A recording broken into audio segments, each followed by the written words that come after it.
Assalamualaikum warahmatullahi wabarakatuh. Saya akan mempresentasikan PKN. Sebelum saya mulai presentasinya, perkenalkan terlebih dahulu, nama saya Anissa Nur Harimah, kelas 12 MIPA 3, absen nomor 5. Setelah lulus SMA, saya ingin mengambil jurusan Psikolog Universitas UMB, yaitu Mercu Buana yang ada di Yogyakarta. Perkenalkan, nama saya Danis Putra Tumaulidiansyah, absen 11, dan ketika lulus SMA nanti, saya ingin kuliah di Politeknik Negeri Jember. Saya Muhammad Riza Hilmi, absen 21. Saya ingin pergi ke Universitas Gadjah Mada, dan untuk jurusannya masih dipikirkan. Perkenalkan, nama saya Naila Arif Handoko, absen 26. Saya bercita-cita ingin kuliah di Universitas Indonesia atau bisa dibilang UI, jurusan Sastra Inggris.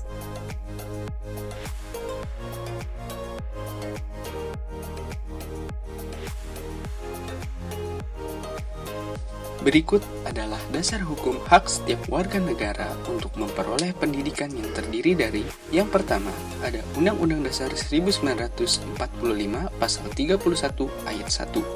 Yang kedua, ada Peraturan Pemerintah Nomor 47 Tahun 2008 tentang wajib belajar.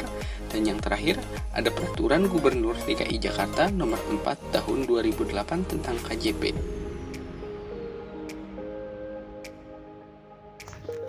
Nah, apa sih penjelasannya?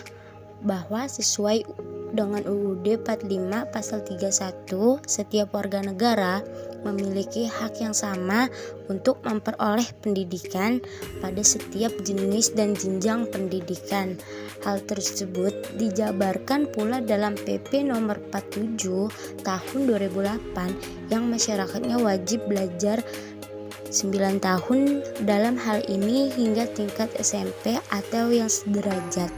Berdasarkan Peraturan Gubernur DKI Jakarta, dibuatlah program Kartu Jakarta Pintar atau yang disebut dengan KJP untuk memfasilitasi program belajar anak-anak masa sekarang. Pelanggaran dan solusi. Yang pertama adalah biasanya di lapangan ada seseorang yang menggunakan KJP tidak sesuai dengan tujuannya dan digunakan secara tidak tanggung jawab. Solusinya untuk menyelesaikan masalah tersebut dengan Peraturan Gubernur Provinsi Jakarta Nomor 4 Tahun 2018 Pasal 25 Ayat 2 berisi Kepala Satuan Pendidikan berkewajiban memantau peserta didik dengan ketat.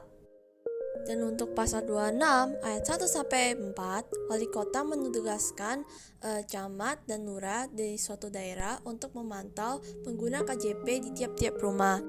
Jika bupati mendapatkan kabar dari lurah atau camat bahwa pengguna KJP menggunakan KJP-nya dengan cara tidak bertanggung jawab dan tidak sesuai dengan kegunaannya, maka secara otomatis pemerintah memberhentikan KJP yang dipakai oleh pengguna KJP. Pelanggaran kedua adalah anak putus sekolah karena harus bekerja untuk menafkahi keluarganya. Sebenarnya ada dua alasan kenapa orang tua mempekerjakan anaknya. Alasan pertama adalah karena orang tua menganggap kalau sekolah itu tidak berguna untuk anaknya. Solusi untuk masalah itu adalah pendekatan oleh guru atau tokoh masyarakat ke orang tua bahwa anak perlu hak bersekolah untuk masa depan yang bagus. Alasan kedua, kenapa orang tua tidak mau anak bersekolah karena biaya sekolah terlalu mahal. Untuk solusi itu, pemerintah mengeluarkan 20% APBN dan APBD untuk pendidikan serta mengentaskan wajib belajar 12 tahun secara merata dan bermutu. Pelanggaran ketiga, pendidikan tidak merata di kota dan di pinggir kota, dalam arti guru dan fasilitas sekolah. Kalau di kota itu gurunya itu berpendidikan tinggi, berarti pendidikannya itu luas dan fasilitas sekolahnya itu bagus, nyaman, dan alat-alat sekolahnya itu lengkap. Sedangkan kalau di pinggir guru-gurunya punya pendidikan yang rendah, jadi itu malah mengganggu murid-murid di pinggir. Sama sekolahnya bangunannya itu kumuh-kumuh, jadi itu malah mengganggu murid-murid untuk belajar karena suasananya tidak baik. Nah, solusi untuk masalah tersebut ada 3, yaitu pemerintah membangun sekolah-sekolah di beberapa daerah terpencil yang mudah diakses. Yang kedua, pemerintah diharapkan meningkatkan kualitas dan kuantitas guru di Indonesia. Pemerintah diharapkan sering memantau daerah-daerah terpencil yang belum mendapatkan pendidikan.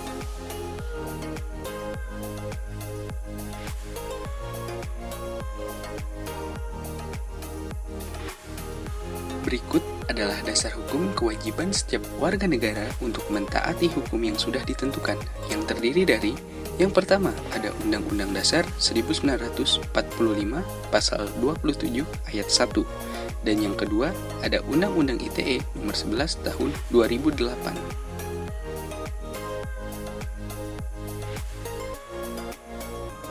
Penjelasan. Sesuai dengan Undang-Undang Dasar 1945 Pasal 27 Ayat 1, bahwa kita wajib mentaati hukum yang sudah ditentukan untuk menciptakan ketentraman, kedisiplinan, dan kedamaian dalam bermasyarakat. Karena masyarakat Indonesia terdiri dari berbagai suku dan agama yang sangat beragam. Sesuai dengan UU ITE Nomor 11 Tahun 2008 Pasal 28 Ayat 2, bahwa kita tidak boleh menyebarkan informasi yang tidak benar atau palsu yang bertujuan untuk menimbulkan kebencian atau permusuhan individu dan kelompok.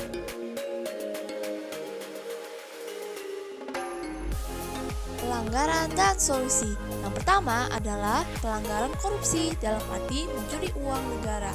Solusi untuk masalah tersebut adalah dibuatlah ketentuan hukum yang memberikan ancaman pidana seberat-beratnya. Hukuman untuk pelaku yang sedang korupsi adalah pidana dengan pidana penjara seumur hidup atau pidana penjara paling singkat 4 tahun dan paling lama 20 tahun dan denda paling sedikit 200 juta dan paling banyak 1 miliar atau 1 triliun. Dengan itu, pelaku akan merasa takutan untuk melakukan korupsi. Dan solusi kedua adalah penyesuaian gaji pegawai pemerintah yang sesuai dengan besarnya tanggung jawab dan tugas yang dibebani. Pelanggaran kedua adalah penyebaran hoaks di sosial media. Solusi untuk masalah tersebut adalah melaporkan pelaku hoaks ke pihak yang wajib sesuai hukum yang ditentukan. Pelaku akan dikenakan sanksi pidana penjara paling lama 6 tahun dan denda paling banyak 1 miliar rupiah. Solusi kedua, tidak membagikan hoaks ke orang lain. Solusi ketiga, tidak main hakim sendiri. Sekian, terima kasih. Mohon maaf jika ada kesalahan. Wassalamualaikum warahmatullahi wabarakatuh.